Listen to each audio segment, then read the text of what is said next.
Hey everybody, welcome back to the channel. We've got a new press release from Palantir that came out last week. Didn't get a chance to go through it, so we're going through it now. Palantir and Toronto-based startup Air Matrix announce a partnership. So we've got another company that is in the startup phases. This company is going to be leveraging Foundry for Builders, which is Palantir's software offering to basically allow very small companies to be able to leverage their software in order to build their business. So we're going to find out what Air Matrix is, why Palantir partnered with them, and what this business partnership kind of means for the trajectory of Palantir's role in this space and the bet they're taking on some of these different startups. Again, I don't think they invested in them. This is kind of just Foundry for Builders, as you can use our software, and maybe Air Matrix has to pay a little bit to Palantir to license the software, but this is not like a SPAC investment or anything like that. All right. With Foundry, Air Matrix's customers, which range from large city managers, airspace regulators, enterprises, drone pilots, airports, and defense organizations, will benefit from the partnership through bridging data integration and airspace security. Now, what is Air Matrix? They're a trailblazer in airspace infrastructure technology. So they work in the air and they manage a lot of stuff that's going on in the air, particularly around drones. The Foundry ontology will allow the extraction of valuable insights from complex data landscapes, which Air Matrix proprietarily derives. So it's Air Matrix's data, Foundry being the infrastructure to be able to gain insights from that data, including those relevant to autopiloting complex environments, from updated urban data sets, microweather, millimeter precise aerial coordinates, accurate maps, aerial uplink, downlink speeds, electromagnetic interference, ground-based radar, radio frequency interference, telecommunications data, and more. That's a lot of data.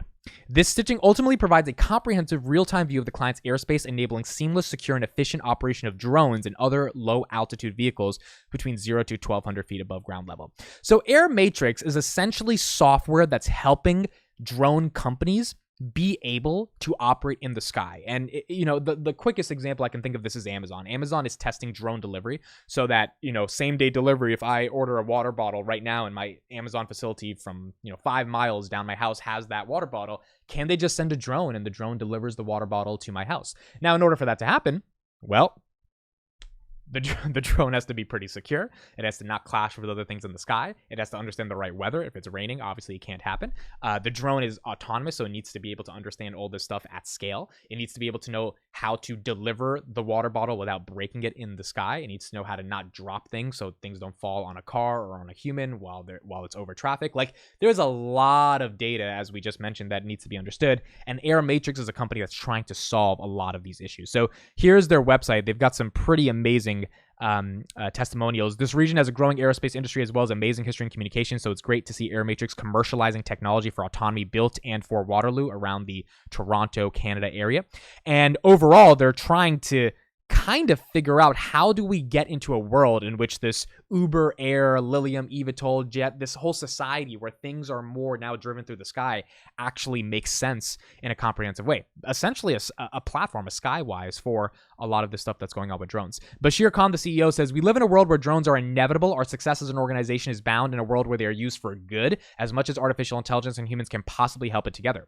Air Matrix joins a host of other Canadian businesses who work with Palantir, from energy to financial services to manufacturing. Leveraging the Foundry for Builders program, Air Matrix has begun enhancing both its commercial drone software products, Libra, as well as Palladium. Libra is an advanced airspace management platform which gives civil authorities the ability to scale and manage drone traffic effectively while generating revenue as commercial drones take to the sky. Palladium is a software product which empowers drone operators to scale operations, fly drones legally, plan and execute missions, as well as manage 3D optimized routes to the millimeter level. Which makes a lot of sense, right? This is complex stuff. This is not easy stuff to do. Palantir is obviously not solving this problem. They've got a lot of other stuff to work on. So them partnering with the business to try to solve this problem by giving them the data architecture and infrastructure to actually have a shot at doing it, that's why Palantir is interesting to me, and that's why they take these bets. That's why they did the SPAC investments, as controversial as they are. They want to be on the cutting edge of technology, companies that are really building for the future, the problems of the future. That's where Palantir wants to be, and that's why they gave them their software. Palantir's commitment to solving the world's most complex problems is key to the partnership, as drone technology is increasingly being employed not only for beneficial outcomes in commercial applications, but also for nefarious or illicit purposes. At Palantir Canada, we are excited to help Air Matrix accelerate and scale its business, leveraging local engineering expertise to help secure our airspace. Look, this makes a lot of sense to me. Will this partnership work? Will it, pay dividends? Will airspace drone technology become the future of how we get things and deliver things and fly in the sky? I have no clue. But the point is, it seems inevitable to certain companies. It seems like the technology is promising. It seems like there is a future in which this could become something that happens at scale with billions of drones flying across the sky through every single day. And so if that's going to happen, if that future could exist, the question becomes what software is powering that future. And this is where I get excited for Palantir. This is where I get excited for these partnerships, because I just don't see other big software companies taking bets on these types of companies and saying, hey, use our software as a way to enable your dreams for what the future looks like. Whether your dreams are successful or not is a bet. That's a risk, and that if it will happen, it will happen. If it won't, it won't. But imagine it does. If it does happen and your software is not the thing that's powering the innovators of tomorrow, then your software is not even in that industry. Your software is not relevant in that space. Your software is not something that other partners, when that industry really commercializes, are known for. That's why Palantir's investment in Lilium is so interesting, because eVTOL electric jets seems like it is going to become popular. They just did a deal in China where we're at like their Bay Area of China. There's 85 million residents that could potentially use their jets. Like, if that does become a thing, and Palantir software is powering the generation of electric jet transportation for the average person, right? Not just for rich people, then what other partnerships exist in that universe of electric eVTOL flights that Palantir could benefit from, because it was on the cutting edge of helping one of the most innovative companies actually bring that idea to life. This is why Foundry for Builders makes sense to me. This is why the SPAC investments make sense to me. And this is why, as shareholders, we got to let Palantir do this type of stuff, especially if it costs them very little, because I don't see other software companies leveraging their software for these types of startups to be able to do it. And more importantly, have a partnership. A partnership means these guys can talk to the forward deployed engineers.